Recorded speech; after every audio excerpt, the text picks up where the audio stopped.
Alors bonjour, bienvenue à tous.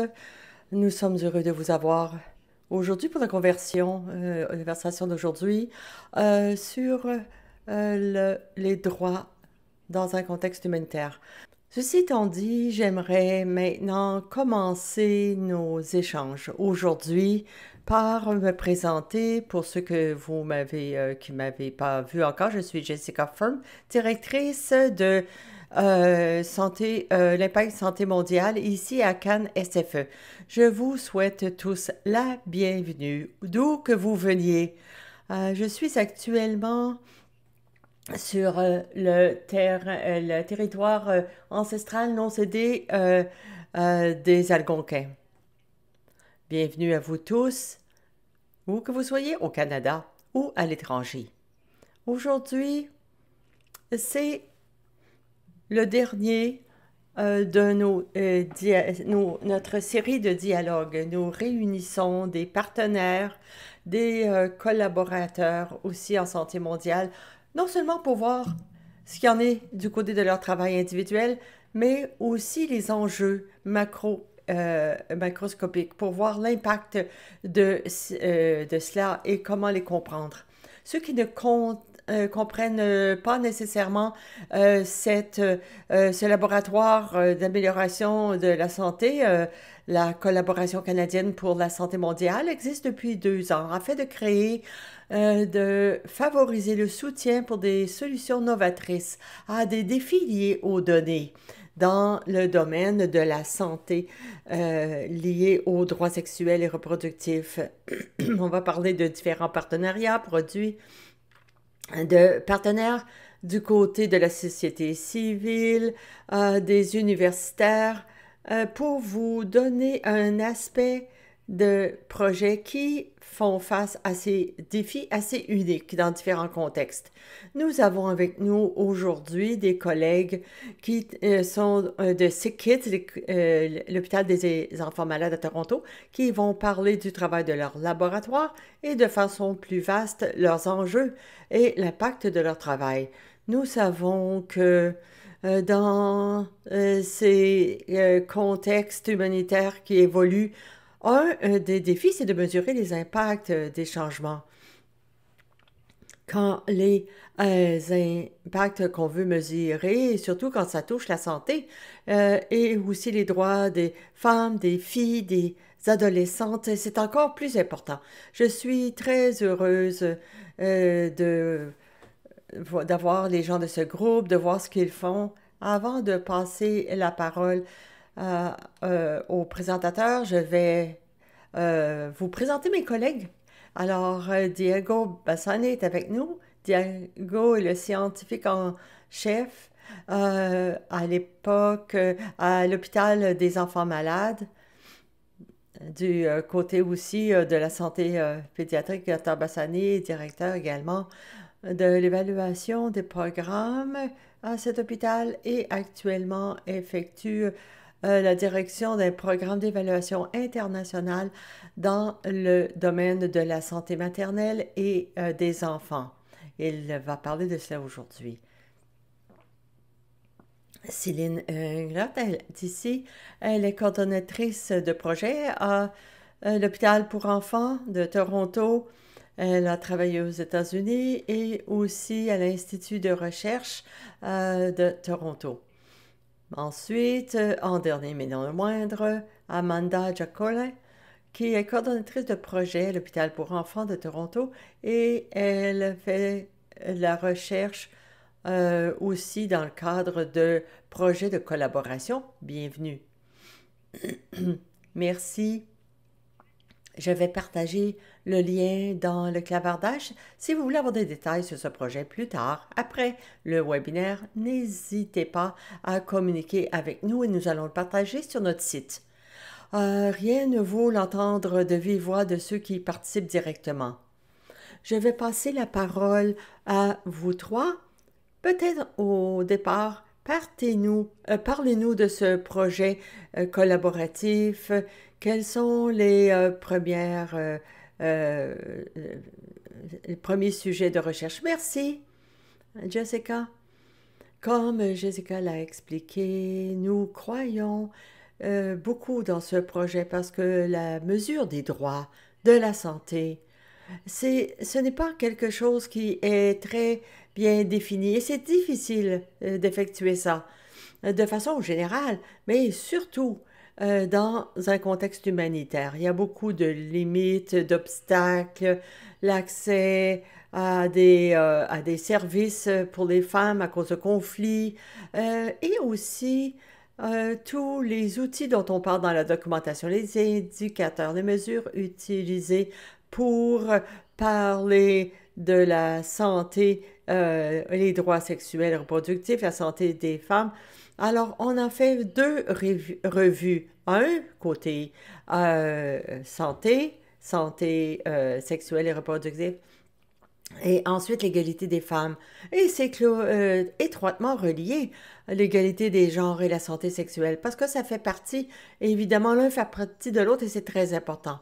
Certaines ressources des deux rapports se retrouvent dans l'un et l'autre. Je vais d'abord parler de notre première revue qui est sur la santé sexuelle et reproductive. C'est une revue plus vaste. Nous avons découvert qu'il y avait 385 publications au rapport qui concernent les mesures de la santé reproductive dans le contexte humanitaire. Et à l'intérieur de là, on a catégorisé des indicateurs dans 9 secteurs: la violence sexuelle, les maladies transmises sexuelles, santé maternelle, menstruation et aussi les prestations de soins. 65 outils étaient utilisés pour mesurer les indicateurs de santé sexuelle et reproductive, mais 25 pour les contextes humanitaires spécifiquement. Souvent, c'est des éléments MLIC général ou d'autres qui s'appliquaient aussi dans le contexte humanitaire. Maintenant, les indicateurs spécifiques avaient une vaste représentation d'indicateurs qui s'appliquaient à d'autres, donc surtout sur les services fournis. Il y avait beaucoup d'écarts, de manques aussi. Par exemple, l'avortement, la santé menstruelle n'étaient pas mesurés également dans les contextes ou inclus dans les outils qu'on a trouvés. Pour la deuxième revue, l'égalité des sexes et l'autonomisation des femmes. On a trouvé 170 publications, rapports, qui évidemment c'était plus petit, le nombre, on s'y attendait, et il y avait 7 indicateurs. Des indicateurs économiques, santé, développement humain, leadership, psychologique, injustice et aussi socioculturel. Nous avons aussi trouvé des outils, mais il y en avait beaucoup moins que pour la santé sexuelle et pas vraiment pour, euh, euh, qui ne visaient pas nécessairement la santé, l'égalité sexuelle. Il y avait des indicateurs qui touchaient beaucoup la violence et la sécurité en termes d'égalité des genres. Il y en avait moins en termes d'économie, développement humain et leadership. Et ce qu'on a trouvé, évidemment, il n'y en avait pas beaucoup donc de publications. En résumé, sur l'autonomie des femmes, leur leadership, et le développement, que ce soit l'éducation, le développement de compétences dans des contextes humanitaires. Des deux revues, nous avons créé un tableau de bord interactif pour avoir une espèce de description par rapport à ce qu'on a trouvé. Et aussi des pages sur les outils qu'on a trouvés, les indicateurs et aussi les méthodes de mesure qui pouvaient y être voir, par exemple, les études, d'autres études en matière d'intervention ou autres. Un autre aspect, c'est qu'on a fait 2 projets pilotes. Le premier, nous avons développé un logiciel d'apprentissage machine parce qu'on a appris que souvent c'est assez fastidieux le processus. Souvent il y a des duplications, etc. Donc on a créé ce logiciel qui permet d'utiliser des algorithmes pour apprendre comment Les articles sont sélectionnés, qu'est-ce qui est inclus ou pas. Alors là, on est en mesure de voir les titres les plus souvent pertinents.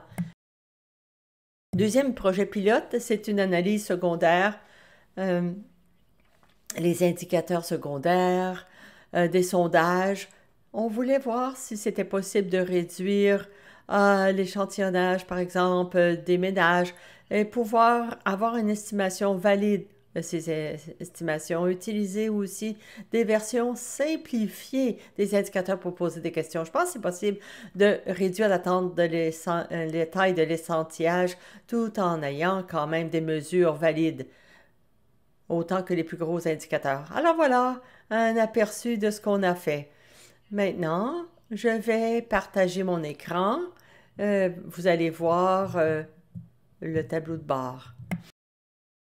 Une seconde pour charger avant d'expliquer ce que vous avez dit. Nous allons aussi partager le lien vers le tableau de bord un peu plus tard. Nous allons le faire après pour ne pas perturber donc la diffusion ici, mais n'hésitez pas, vous allez avoir le lien. Merci Jessica. Vous voyez sur l'écran, ça commence par une page avec l'aperçu du projet. On décrit le projet, on répète qu'on veut donc connaître les méthodes, outils, indicateurs pour mesurer les droits sexuels et reproductifs dans un contexte humanitaire. Les deux concepts sont là, déjà sur le tableau de bord. C'est interactif et assez convivial.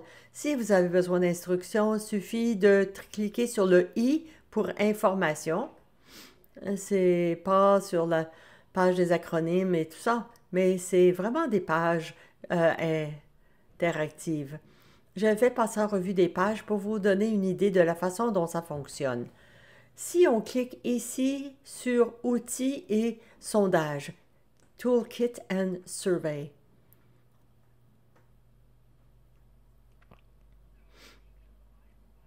J'ai peut-être un préjugé favorable, mais ça nous permet d'accéder à tellement d'informations avec peu d'input. Ce que je veux dire, c'est que même si vous savez exactement ce que vous cherchez, et vous pouvez filtrer avec chacun des éléments, sujet, pays, contexte humanitaire, les niveaux de données, méthode de mesure, tous ces éléments de filtrage ici, vous pouvez simplement faire la recherche pour un des éléments. Ce n'est pas nécessaire d'inscrire partout. Par exemple, par pays, vous pouvez cliquer sur la carte et vous accédez directement au pays. Vous allez voir les outils associés à quel pays. Cliquez ensemble pour sélectionner ou désélectionner. Alors Céline, est-ce que vous pouvez filtrer par sujet, donc santé maternelle, sécurité, santé maternelle ici? Voici tous les outils qu'on utilise pour mesurer ce sujet.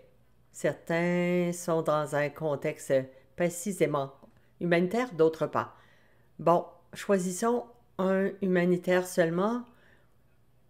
CDC pour les femmes en zone de conflit. Vous voyez qu'on peut décider de la façon d'utiliser l'outil.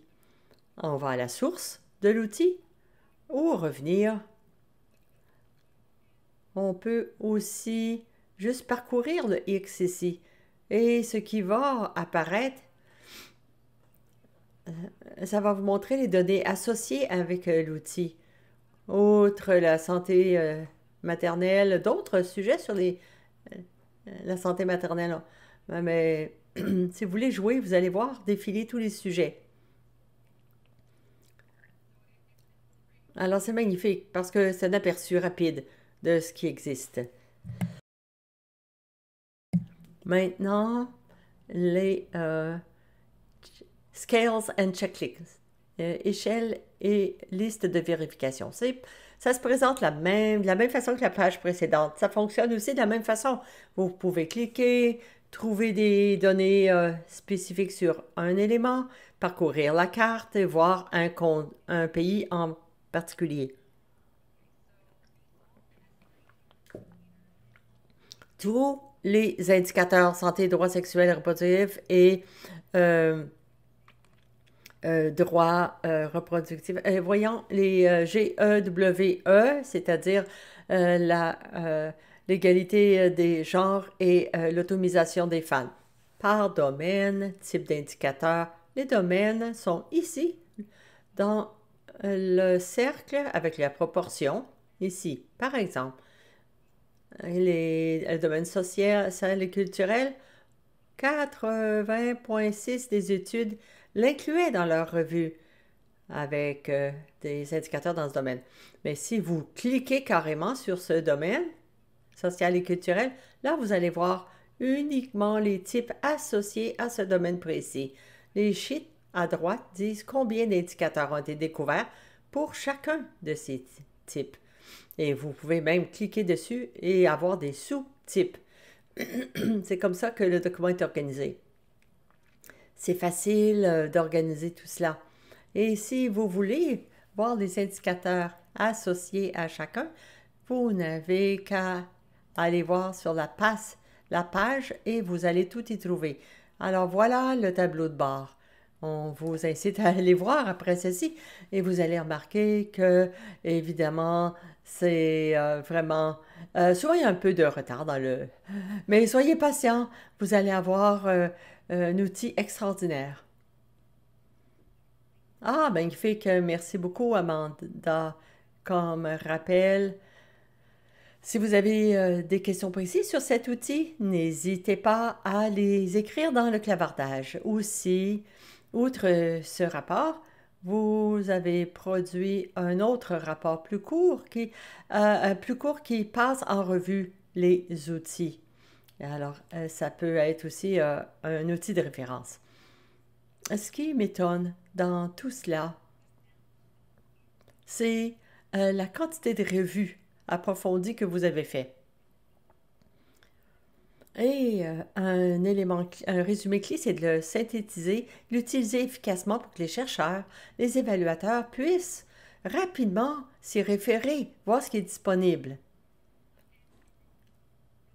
Et ça, c'est important, n'est-ce pas? Parce que le Canada s'est engagé à faire cela et de plus en plus des initiatives vont être présentées en ligne, mettre l'accent pas seulement sur les systèmes de santé, prestations de services de santé, mais aussi le chevauchement avec les droits de la personne. Est-ce qu'il y en a qui peuvent parler des défis spécifiques que vous avez remarqué dans la mesure des droits, surtout en contexte humanitaire? Je sais qu'on en a parlé, mais est-ce qu'il y a des enjeux sur l'égalité des genres qui sont particuliers dans un contexte humanitaire? Oui, ça, Jessica, je peux en parler, mais de façon générale en premier, parce que je pense que la difficulté pour mesurer les enjeux de droit et d'égalité des genres, c'est qu'est-ce que c'est? Et il y a beaucoup de facteurs contextuels qui sont importants pour savoir qu'est-ce qu'il faut mesurer. Donc, les enjeux d'égalité et de droit qu'on veut mesurer dans un contexte humanitaire sont différents de ceux qui ne sont pas humanitaires. Et ce qu'on peut mesurer dans un pays à revenu faible ou moyen par rapport à un revenu élevé. Alors, par exemple, dans un pays à revenu élevé, on peut mesurer le nombre de femmes dans des postes supérieurs en sciences, disons, et comme mesure d'égalité. Mais l'accès d'éducation dans certains pays est limité, donc ça, c'est difficile à mesurer. C'est difficile non seulement parce qu'on regarde l'intersection de deux contextes, on regarde les contextes humanitaires qui s'ajoutent au pays, mais aussi les droits, l'égalité des genres. Donc, il y a plusieurs niveaux. Dans beaucoup de cas, on l'a vu dans la mesure de droit de la personne, l'accès à l'alimentation, l'eau, un toit. Souvent, on a des indicateurs qui ne se mesurent pas par genre, mais ça peut saisir quelque chose d'autre. L'autre chose aussi qui était très représentée, c'est la violence axée sur les genres. Et ça, c'est logique parce que souvent, le genre est intégré là-dedans. Je vais revenir à la division par sexe. Vous savez, Je pense que le tiers des indicateurs étaient séparés de cette façon dans nos études, comparer femmes, hommes, comment aussi ils s'inséraient dans certains indicateurs. Mais l'égalité des genres et on a mis genre, on a utilisé femme au lieu de femelle pour que les femmes soient identifiées, mais on n'a pas dit ceux qui étaient femmes à la naissance. Dans les publications, on a trouvé que dans les revues, ces mots étaient interchangeables. Simplement pour dire que la littérature sur les femmes, les genres n'existe pas. Mais ça n'a pas été soulevé dans les revues. C'est possible que les ONG travaillent sur des enjeux là-dessus, mais n'ont pas publié quoi que ce soit. Et nous, on est habitués de chercher cette information. Ce que je voulais mentionner aussi, c'est que l'identité des genres, c'est quelque chose de très délicat. Et dans un contexte déjà vulnérable comme l'humanitaire, souvent on accroît l'angoisse en posant des questions là-dessus. Certains sujets reliés au genre et à la sexualité peut-être sont tabous, même criminels dans certains contextes. Nous, on l'a vu, par exemple, en l'absence d'indicateurs sur les LGBTQ. Je pense qu'il y a seulement 3 indicateurs qui touchaient ces gens. Et c'était des indicateurs très simples, par exemple, sensibilisation de ces gens qui font partie de cette communauté et acceptation de ces gens qui font partie de cette communauté. Alors, pour un changement holistique, on a besoin d'indicateurs avec plus de nuances et aussi mettre davantage l'accent sur les types d'indicateurs. Je veux aussi parler de l'autonomisation et l'impact des études. Ça, c'est très difficile à mesurer aussi parce qu'il y a beaucoup de façons et de niveaux de mesure de ces choses. L'autonomisation, ça peut parler aussi des ressources, des outils, des choses que vous utilisez pour faire des choix. Outre ça, ça peut aussi parler de vos réalisations. D'autres ressources, auparavant, regarder la santé des femmes, les résultats de planification familiale, la santé des enfants. Mais vous savez, l'autonomisation des femmes est souvent un déterminant de la santé, mais dans un contexte humanitaire, il faut regarder ça avec aller au-delà d'une lentille biomédicale. Je comprends que souvent, c'est des études dominantes. Par exemple, la santé reproductive, LGBT, égalité des genres. Mais dans un contexte particulièrement où les gens passent des décennies dans des contextes comme ça, il faut le voir dans une perspective qui englobe tous les besoins. Ça va au-delà de la santé reproductive. La distinction entre le genre et le sexe. Et il faut aussi parler d'égalité et d'équité. Bon, les études ont mis l'accent sur les qualités ou l'état d'être égal. Nous, on doit aller au-delà de ça et parler aussi l'équité et parler d'iniquité. Bon, il y a beaucoup de mots là, mais simplement pour vous dire qu'il y a beaucoup de différences et d'orientations qu'on peut prendre à partir de cette étude. Et je pense qu'en fait, j'espère que beaucoup de recherches vont ressortir de ce qu'on a découvert. Merci. Peut-être à ce propos, justement, une des questions que nous avons eues d'avance, qu'est-ce que la documentation dit sur la mesure de la sensibilisation au sein d'une communauté? Vous avez parlé des endroits où il n'y a pas suffisamment d'outils de mesure ou d'indicateurs. Je serais curieuse de savoir, est-ce que vous avez vu dans votre travail l'information sur la sensibilisation au droit? Est-ce que il y avait des documents là-dessus sur la sensibilisation au droit? Oui. Et Célina et Diego, vous pouvez en ajouter. Je pense que c'est important pour moi. Moi, j'associe les droits aux droits légaux. Dans notre vue, c'est le domaine qui saisissait, les droits, c'était la justice et la sécurité, mais on a regardé, par exemple, euh, le lieu des violences, les assauts. Alors, l'élément sécurité, plus que la justice ou la sensibilisation au droit.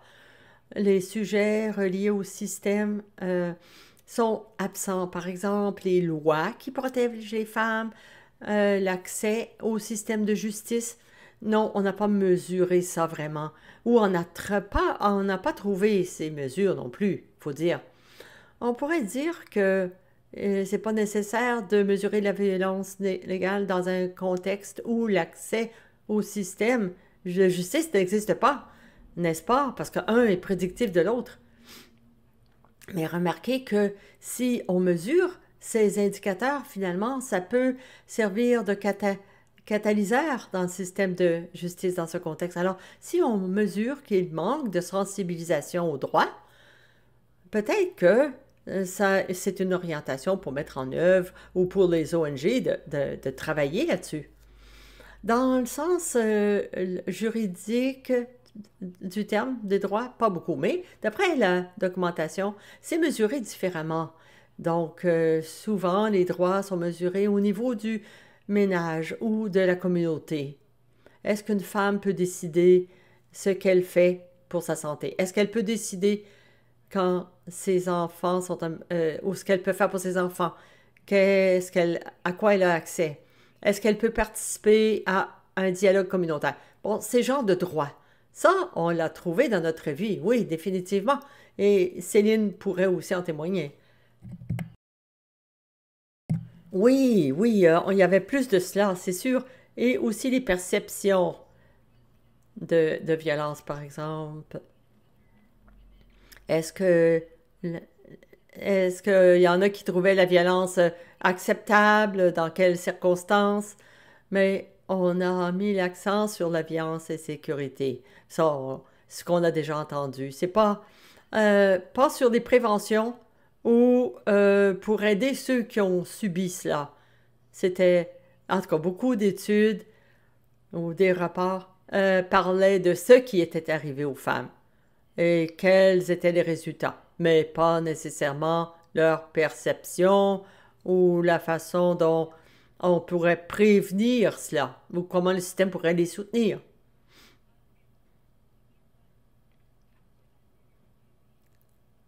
Je sais qu'on a parlé des défis un peu plus vastes sur la mesure de l'accès. Dans ces contextes particuliers, Amanda, vous en avez parlé, hein, le fait qu'on ne parle pas toujours de contexte à court terme. Souvent, on parle d'une situation assez prolongée sur le plan humanitaire. Une des questions que nous avons reçues con- concerne comment on met sur pied un projet ou un scénario de projet où le fonds est basé sur un projet à court terme, même dans le cadre d'un conflit. On dit comment on mesure l'impact dans le contexte où on est limité par la durée courte d'un projet. Alors, on se penche sur la structure, en fait, du projet, ou du programme. Est-ce que ça, vous avez vu, ça, dans votre recherche? Les limites d'un court projet?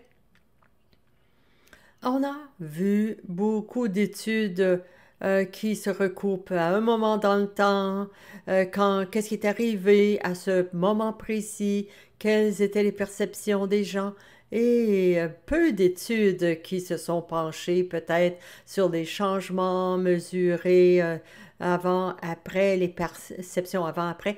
Je pense que ça explique le défi du mesure de l'égalité des genres dans des contextes où, par exemple, quand les gens sont déplacés, quand il y a des niveaux de sécurité qui changent et la façon dont aussi les gens se déplacent.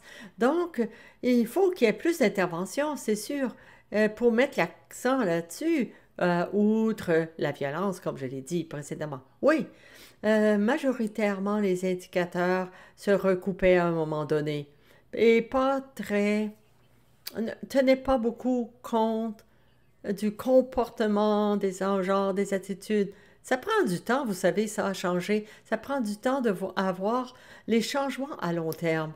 Parce qu'il faut vraiment aller au-delà d'un projet d'un an.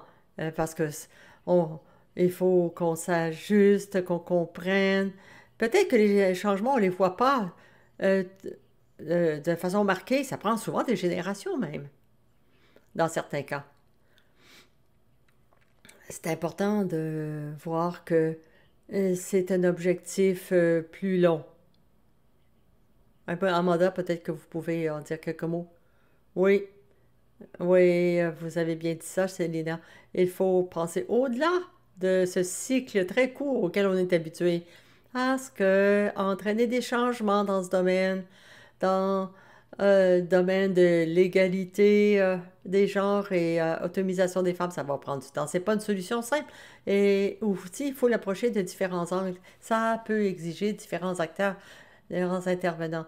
Et c'est important de consulter aussi les gens qui dirigent les projets pour s'assurer que leurs voix sont entendues et aussi qu'ils participent au contenu de ces projets. Vous allez le voir dans les résultats que ce sera à l'avantage, à votre avantage, à l'avantage des projets. Parce que c'est sûr, eux savent ce qui est le mieux pour leur communauté. Oui. Chez CanSFE, récemment, nous avons produit notre technique sur la mesure de l'automisation dans le secteur humanitaire. Et il y a beaucoup de ressources, beaucoup d'idées qui sont disponibles et qui soulignent ce que vous avez dit justement. Mais le temps, la durée dans le domaine humanitaire, c'est vraiment important d'en tenir compte, pas juste supposer de ce qui est posé. Et Diago, je pense que vous avez eu des problèmes techniques, vous semblez être présent. C'est pas parce que je veux pas vous faire intervenir là, mais peut-être que vous voulez répondre à ma prochaine question, si ça va avec vous. Nous avons, j'ai vu qu'il y a des articles qui ont été publiés sur l'automisation et à la conclusion de l'article que vous avez fait là-dessus, au début de la COVID-19, vous travaillez sur des initiatives. Au début de la COVID, donc, de plus en plus les gens sont vulnérables à ça. C'est important d'avoir des outils, des indicateurs valables pour mesurer l'égalité des genres et l'autonomisation des femmes dans un contexte humanitaire. Peut-être vous, est-ce que vous pourriez parler de la COVID? Comment est-ce que ça a affecté les objectifs, surtout dans le contexte humanitaire? J'espère que vous m'entendez bien. Est-ce que vous m'entendez? Oui. Oui, oui, oui. Alors, c'est ça, j'ai eu un problème de connexion.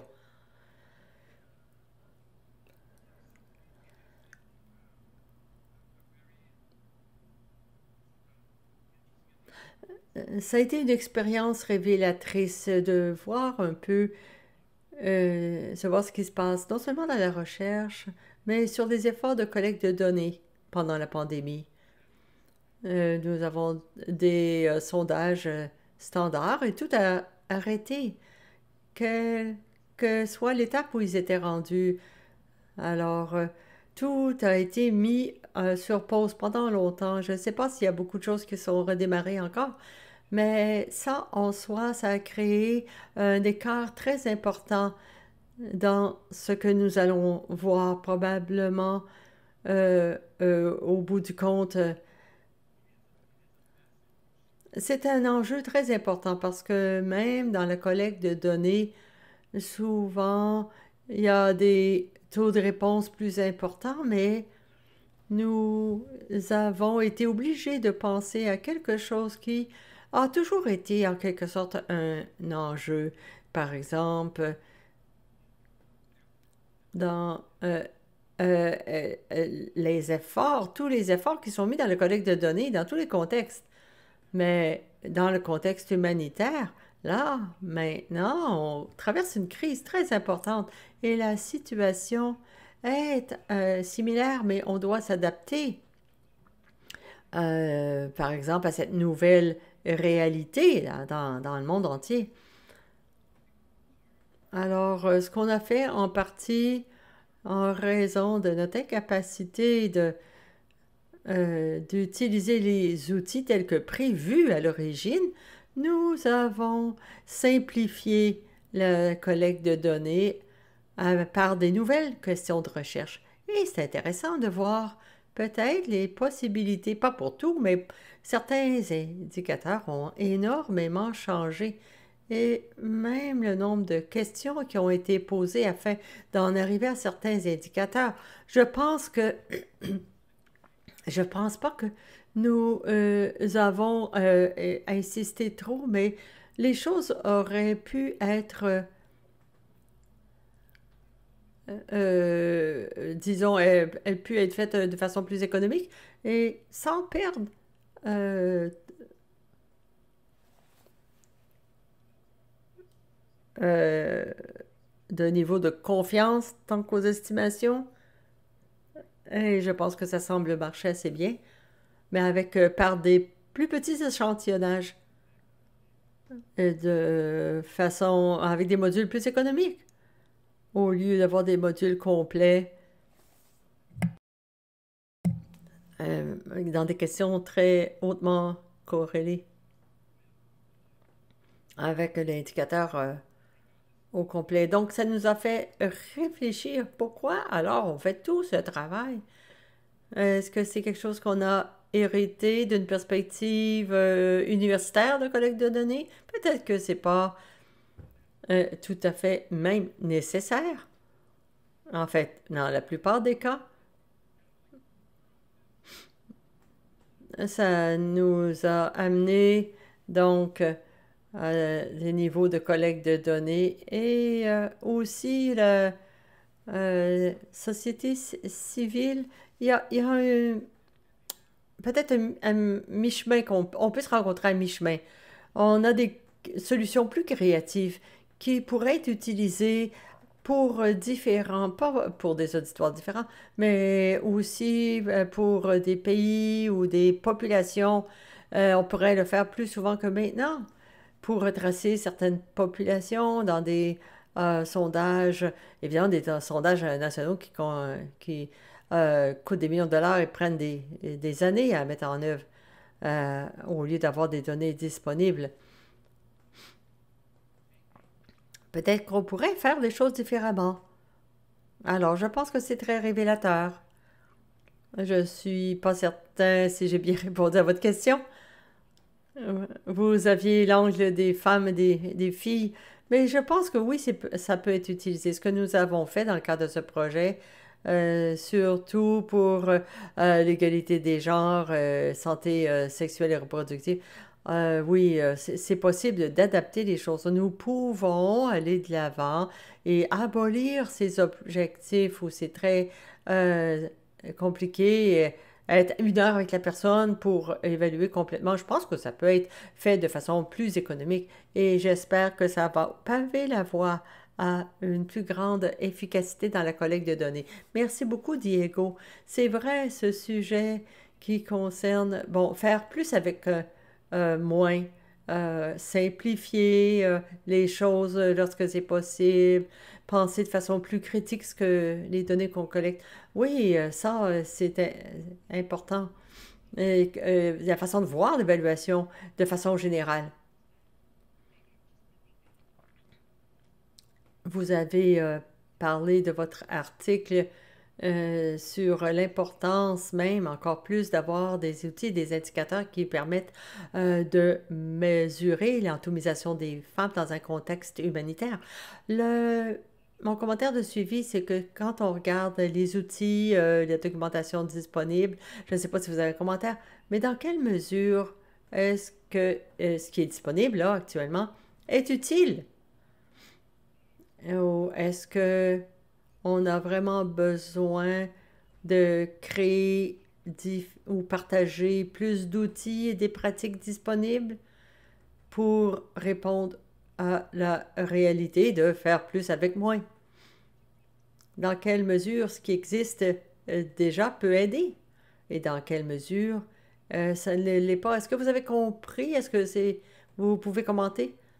Oui, mais Célia et Amanda, ce sont les pros dans le domaine. Elles savent exactement ce qui existe par cœur. Moi, mon impression, d'après le travail qui existe, il y a ce projet en deux parties sur, évidemment, l'égalité des genres et la santé sexuelle et reproductive. Il y a des écarts, il y a des manques, et comme on souligne quels sont les écarts, les manques, mais s'il n'y a rien d'uniformisé, n'est-ce pas? Il y a trop d'outils utilisés, ce qui fait que c'est difficile de faire des comparaisons. Beaucoup sont utilisés une fois, deux fois dans la période couverte par la revue. Alors souvent, il y a pas, c'est pas standardisé, donc c'est moins utile. Quand on regarde de façon générale, quand on essaie de comprendre, déjà, nous avons dans des éléments contextuels importants qui vont changer les choses, par exemple. Qu'est-ce qui se passe? Quelle est la nature de conflit? Quelle est la population qui est touchée? Donc, on va utiliser une façon différente de mesurer. C'est très difficile alors de bien comprendre qu'est-ce qui se passe, quelle est la conséquence de la mesure ou de l'événement qui se passe dans ce pays-là. Peut-être, Amanda et Céline, est-ce que outre les écarts qui ont été soulignés, est-ce qu'on en a besoin de plus? Oui, pour la santé reproductive et sexuelle, il y en a beaucoup. Il y a l'outil du CDC. Il y a beaucoup d'indicateurs définis qu'on pourrait appliquer à ce qu'on parlait là, ce que Diego disait, pour réduire le nombre d'indicateurs, pour simplifier un peu les choses. Mais pour l'égalité des genres, il y en a beaucoup moins. Moins de mesures globales. On met l'accent sur certains domaines, mais pas beaucoup d'outils ou de thèmes généraux sur l'égalité des genres. C'est important parce que dans le contexte de la COVID, c'est encore plus difficile à mesurer, mais aussi elles sont en risque, à risque, les femmes.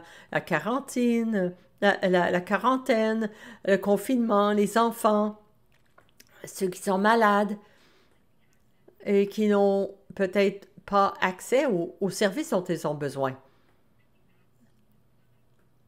Ça aussi, c'est un élément important.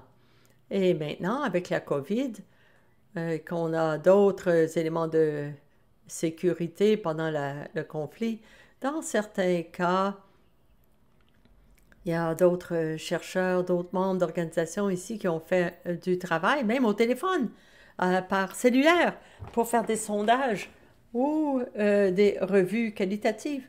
Et ça, c'est magnifique si on est en mesure de le faire. Mais certaines études montrent que les femmes ont moins accès à des cellulaires par rapport aux hommes. Dans un contexte de réfugiés, par exemple, on a découvert que les femmes avaient beaucoup moins accès à des cellulaires que des hommes. Et elles connaissent moins aussi le numérique et tout ça. Alors ça, c'est un autre obstacle, une autre barrière pour ce type de collecte de données. Alors pour la santé reproductive et sexuelle, il y a tellement d'outils, ce serait utile d'en avoir qui soient plus globaux. Et pour l'égalité des genres, je pense pas que tout soit là. Et aussi, ça dépend énormément des contextes. Oui, je suis d'accord avec ce qui a été dit en santé sexuelle et reproductive. Un outil qui est règle générale serait utile parce que là, ce qu'on a souvent, c'est redondant. Souvent, les mêmes indicateurs se retrouvent dans plusieurs outils. Mais avec la qualité des genres, là, oui, il y a des écarts. Et on mériterait d'en avoir plus. Par exemple, plus descriptif, par exemple. euh, les- L'autonomisation économique, les droits des LGBTQ+, sensibilisation. Et ce que j'ai dit précédemment, ces choses sont mesurées presque aux dépens d'autres choses. Donc, si on en simplifie un, peut-être que ça va régler la question des écarts que nous avons. Merci. J'ai une autre question, mais j'aimerais lire une qui est dans le clavardage maintenant, qui dit, je me demandais si la recherche couvre des contextes des urgences humanitaires, les volcans, les ouragans. Est-ce qu'il y a des outils pour mesurer la santé reproductive ou l'égalité des femmes? Est-ce que les outils sont adaptés pour ces situations d'urgence dans les deux revues, pour les deux contextes? La majorité dans notre recherche, on a parcouru toutes les épidémies, les catastrophes, les conflits, mais la majorité des revues étaient pour toucher des conflits. Je pense qu'il y a 20 catastrophes, mais à l'intérieur de cela, les outils étaient de façon générale pour les contextes humanitaires dans l'ensemble. Il n'y avait pas beaucoup d'outils qui étaient précis pour les catastrophes. Quelques-uns existaient pour l'autonomisation des femmes, par exemple, comment faire participer les femmes après une catastrophe. Bon, mais c'était pas très courant. La majorité des conflits ou après conflits, par exemple 5 ans après, c'est de ça qu'on parlait, il y a eu des outils aussi la population était peut-être pas dans une situation de conflit, mais il s'était déroulé 5 ans depuis un conflit. Bon, comme le Kenya, Rwanda, où il y avait eu un conflit à un moment donné et il y a eu des réfugiés. Pas beaucoup de rapports sur des situations de conflit. Et qu'en pensez-vous? Est-ce que vous pensez quelle serait l'utilité de cela dans ces outils?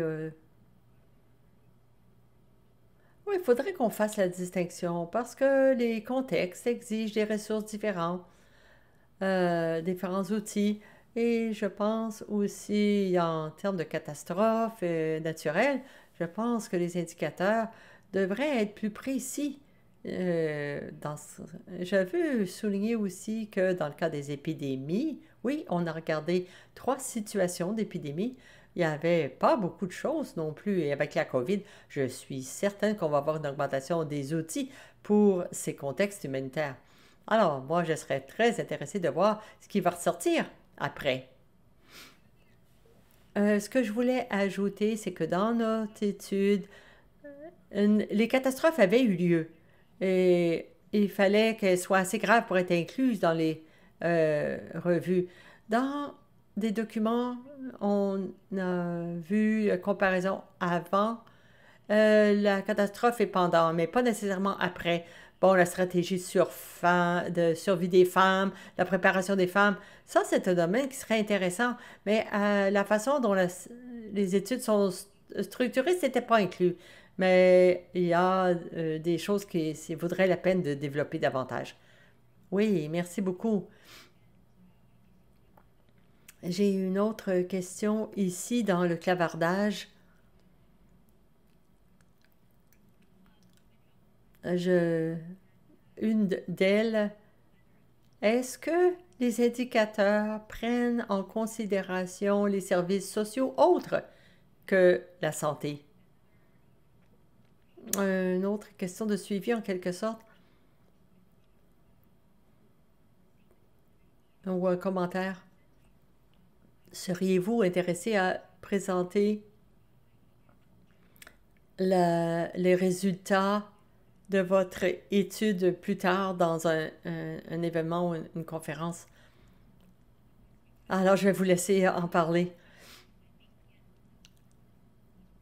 Plus ces ressources peuvent être disponibles à plusieurs endroits, mieux c'est. Est-ce que vous avez des commentaires?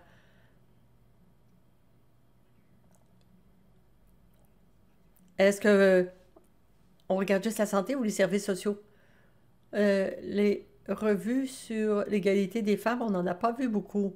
Il y avait les réseaux de soutien sur le plan social, mais il n'y a pas eu beaucoup de données sur les services sociaux ou outre la santé. Non. Et c'est vrai, c'est important, mais on l'a pas vu. Non, on n'a rien vu dans notre revue.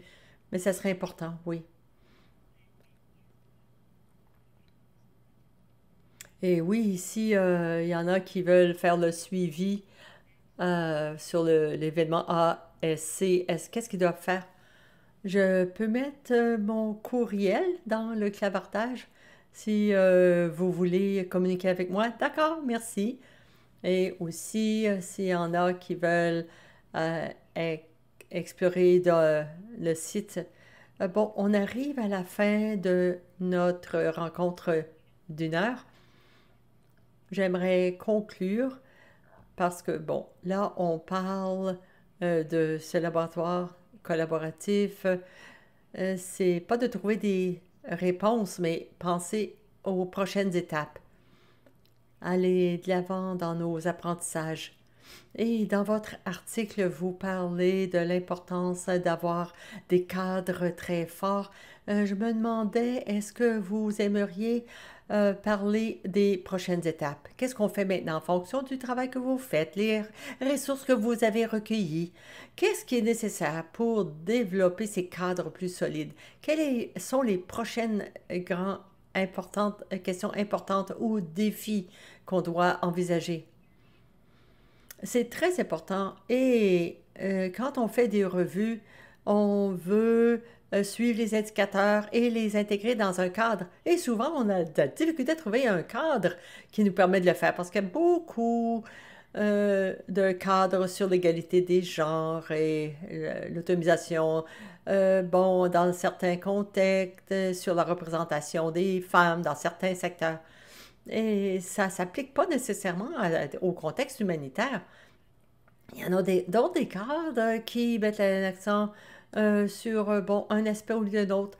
Et souvent, nous, on veut avoir toutes les facettes de l'égalité des genres, développement humain, économique, leadership, sécurité, justice, tous les aspects. Et ça, c'est très difficile de trouver un cadre. Et je pense que c'est très important. La prochaine étape serait de voir, ben, il y a des excellentes ressources sur les lignes directrices, bon, CDC, mais ce serait bien d'avoir quelque chose qui ressemble à ce que c'est des A sur l'égalité des genres. C'est très difficile parce que ça dépend tellement des contextes. Il y a différentes mesures et même dans un même pays, entre les différents groupes de population, ça représente tout un défi. Je pense que même si c'était un cadre plus vaste, ce serait quand même très utile comme prochaine étape pour saisir tous ces différents domaines. Euh, Autonomisation des femmes, égalité des genres, pour inclure davantage d'éléments. À l'hôpital, on l'a fait, il y a eu un atelier, on a parlé de l'autonomisation des femmes. Il y avait un document qui a été rédigé là-dessus. Il y a des agences aussi. Et tout ça a été intégré à partir de différentes agences. Et ça, c'était très vaste. Nous, évidemment, c'était davantage sur l'autonomisation, mais pas sur l'égalité des genres. Ça serait intéressant d'avoir un cadre qui intègre tout cela. Diego, pour vous entendre aussi là-dessus, que en avez parlé un peu dans une question précédente sur la COVID. Vous, dans le cadre de votre travail, qu'est-ce qu'on doit faire maintenant? Quels sont les enjeux, les défis? Alors, cet écart, euh, je pense que il y en a qui, on parle de perdre l'automisation aussi. Il y en a qui sont nés et qui ont un pouvoir et ensuite qui perdent le pouvoir ou l'automisation. Alors, ça peut prendre quelques années. Par exemple, quand on fait une transition d'une année scolaire à la suite de conflits, d'agressions constantes, on perd cette automisation. On perd des pouvoirs. Alors, je pense que avec l'œil de santé publique, euh, là où ce pouvoir est perdu, ça peut éclairer. Il faudrait le mesurer. On n'a pas vu d'outils outre... Bon, il y a des études qui essaient de saisir ces barrières quand il commence à y avoir des lacunes. Il faudrait davantage travailler dans ce domaine. Ça serait très informatif. Et aussi, on pourrait voir différemment les politiques qui pourraient permettre de s'assurer qu'il y a une véritable automisation qui est renforcée, parce que ça, c'est plus facile que essayer de donner une automisation alors que l'automisation a été perdue. Peut-être qu'on pourrait en gagner plus de cette intervention. Comment le mesurer aussi? Tôt, au début de la vie. Merci, Diego. Alors, Amanda, dernier mot. Si je peux ajouter, j'ai une dernière question. Peut-être que vous pouvez l'intégrer à votre réponse. Alors, c'est important sur l'âge. Est-ce que dans votre travail, vous avez vu des données en termes de genre, mais aussi à différents âges, adolescentes, enfants, euh, des femmes de différents groupes d'âge? Juste curieuse de savoir si ça fait partie de votre vue, si vous avez une réponse. Et ensuite, qu'est-ce que vous aimeriez qu'il soit la suite? Bon, alors je vais commencer par la deuxième question.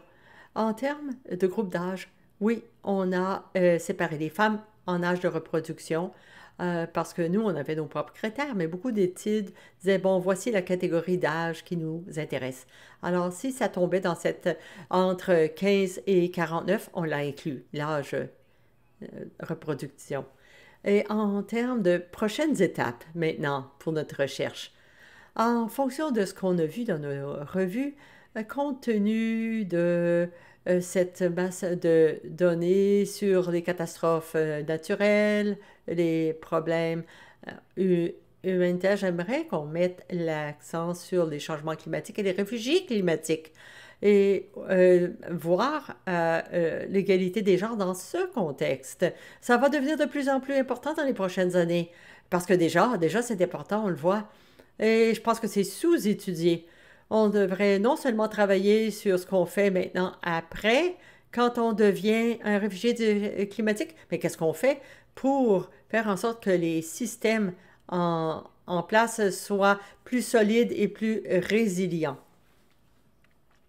Merci beaucoup, Amanda. Merci, Amanda, Céline, Diego, pour votre présence aujourd'hui. Partager ces aperçus de ressources et on va partager les liens avec vous aussi.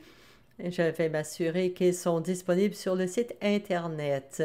Et n'hésitez pas aussi, on va faire le suivi de vos questions. Ceci étant dit, l'heure est terminée. Je vous remercie beaucoup d'avoir assisté au webinaire, d'avoir partagé vos idées, posé des questions. J'aimerais remercier mon équipe de Cannes SFE.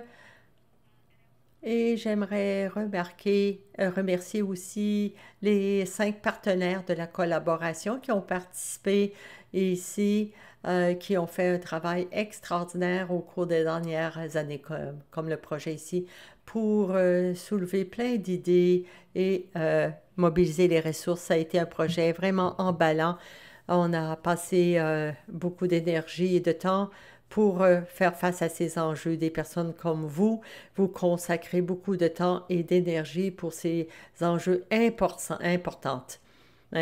Et je vous remercie encore beaucoup à ceux qui ont soutenu nos événements par les ressources financières. Merci. Et nous allons terminer. Sur ce, le webinaire est enregistré et sera disponible sur notre site Internet avec tous les liens et les ressources qu'on a partagés. N'hésitez pas à communiquer avec nous à CanSFSE et nous pourrons y répondre. Ceci étant dit, bonne fin de journée et espérons vous voir bientôt. Merci.